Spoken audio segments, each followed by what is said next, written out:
देखिए ध्यान से समझिए, अगर समझ गए तो बनाने सक जाइएगा पक्का, और समझ नहीं सके ना तो कितना उतार लेगा, बनाने नहीं सकते। समझना है इसमें क्या कि रिक्त स्थान की पूर्ति कर रहे हैं, ठीक है।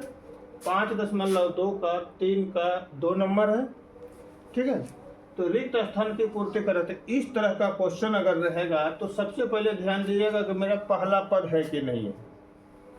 पहला पद यह खाली है, और इधर देखा था इसमें देखिए पहला पद दिया है। दोनों क्वेश्चन, दो तरह का क्वेश्चन, दोनों क्वेश्चन को समझिए। दोनों क्वेश्चन समझ गए तो आप किसी तरह का देगा बनाने सक जाओगे इस तरह का। हाँ इसमें तो हमको पहला पद नहीं पता है कि नहीं, इसमें पहला पद पता है।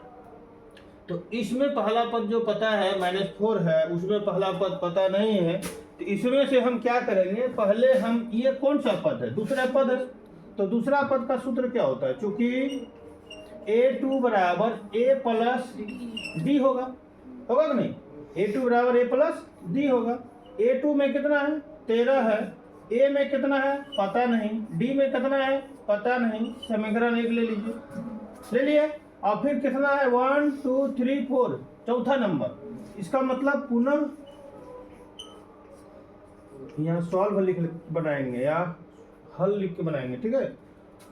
A4 बराबर क्या होगा, A प्लस 3D, ठीक है कि नहीं। तो A4 में कितना है 3 बराबर A प्लस 3D, ये समीकरण हो गया आपका 2, है कि नहीं। तब लिखेंगे कौन विधि से चलेंगे, विलोपन विधि से। विलोपन विधि से, तो विलोपन विधि से जब चलेंगे ना तो थोड़ा सा ध्यान दीजिएगा कि मेरा इसमें और इसमें मिलना चाहिए, क्या, ए वाला चाहे बी वाला। तो ए वाला तो मिल रहा है, ध्यान दीजिएगा, यहाँ विलोपन विधि भी समझ में आ जाएगा। ए वाला मिल रहा है, ये भी प्लस में, ये भी प्लस में।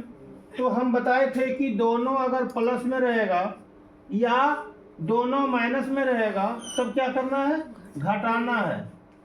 क्या करना है, घटाना है। और दोनों अगर अलग रहेगा, प्लस माइनस या माइनस प्लस में रहेगा, तो उस टाइम में क्या करना है, जोड़ना है।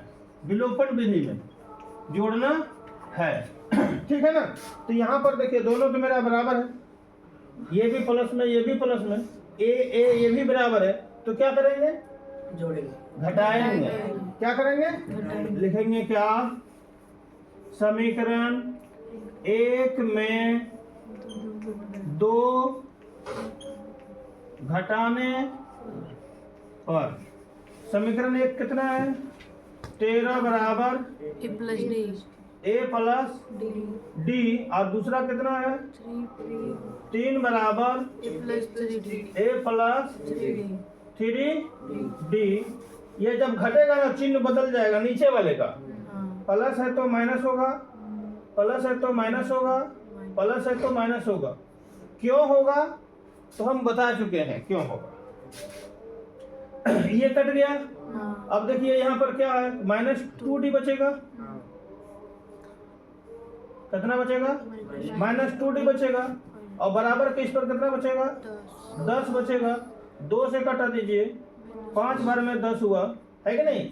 अब माइनस चिन्ह इधर -D है कि नहीं। इसलिए अगर हम D बराबर निकालेंगे, सिर्फ और सिर्फ चिन्ह को इधर लाना है तो चेंजिंग नहीं होगा। D बराबर क्या होगा, -5। D बराबर निकल गया। इस क्वेश्चन को फिर यहाँ हल करते हैं, ठीक है। ये अभी ब्लॉक, इसको भी बाद में बताएंगे, पहले इसको बदला लेते हैं। तो क्या करना है, अब समीकरण किसमें, 1 में D का मान रखने पर, समीकरण 1 कितना है, 13 बराबर A प्लस D। तो यहाँ कितना होगा, 13 होगा, A का A होगा प्लस D का मान -5 निकला ना, -5 रख देंगे, ठीक है। इसलिए A बराबर -5 को इधर लाएंगे तो प्लस हो जाएगा। तो 13 और 5 इधर आएगा प्लस में, कितना हो गया 18। इस प्रकार से मेरा निकल गया, क्या निकला, ए बराबर कितना निकला, 18 निकला, ए बराबर 18 निकला। देख लीजिए ए बराबर 18, पहला पद निकालना है तो निकल गया। उसके बाद क्या कौन पद निकालना है, तीसरा पद निकालना है।